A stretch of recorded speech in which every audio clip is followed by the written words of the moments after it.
Les sujets du jour de la revue fiduciaire. Premier sujet de notre JT. Assurance vie. Les sommes versées par un assureur aux bénéficiaires d'un contrat d'assurance vie souscrit après 1991 après le décès de l'assuré sont soumises au droit de succession à concurrence des primes versées après l'âge de 70 ans. Ces sommes ne sont effectivement taxées qu'après un abattement global de 30 500 €. L'âge de l'assuré de 70 ans et l'abattement spécifique de 30 500 € n'ont jamais été modifiés depuis 1991. L'augmentation de l'espérance de vie et l'inflation sur 30 ans ne sont donc pas prises en compte. Un député a posé la question de savoir si les modalités d'application de ce régime fiscal pourraient être revues pour porter la limite d'âge à 75 ans et l'abattement à 50 000 €. Le ministre de l'Économie a répondu que ce dispositif était déjà très favorable et qu'il n'était pas prévu de le réformer du fait de son coût potentiel pour les finances publiques. Deuxième sujet de notre JT. Modification des horaires de travail.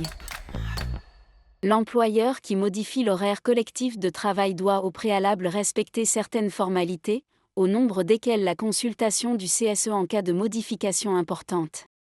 Un défaut de consultation du CSE autorise-t-il un salarié à ne pas respecter le nouvel horaire ? Pour la Cour de cassation, la réponse est non. En l'espèce, un salarié avait été licencié pour avoir refusé de respecter le nouvel horaire collectif de travail.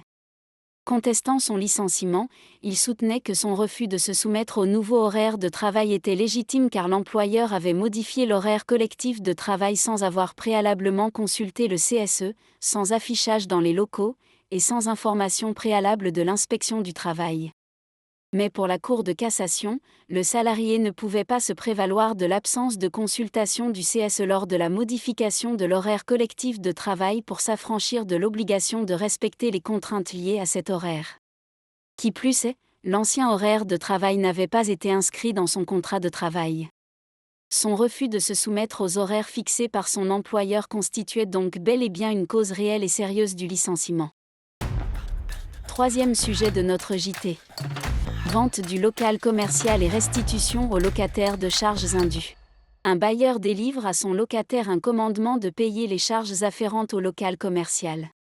Le locataire règle les sommes demandées, en précisant qu'il s'agit d'un règlement provisoire pour éviter la résiliation du bail. La même année, les locaux sont vendus. L'acte de vente prévoit une clause de subrogation, selon laquelle le nouveau propriétaire fera son affaire personnelle de tout contentieux à venir, même si la cause est antérieure à la vente. Quelques années plus tard, le locataire assigne l'ancien bailleur en restitution des charges payées qu'il estime indues. Les juges d'appel repoussent sa demande eu égard à la clause de subrogation. Mais la Cour de cassation censure cette décision.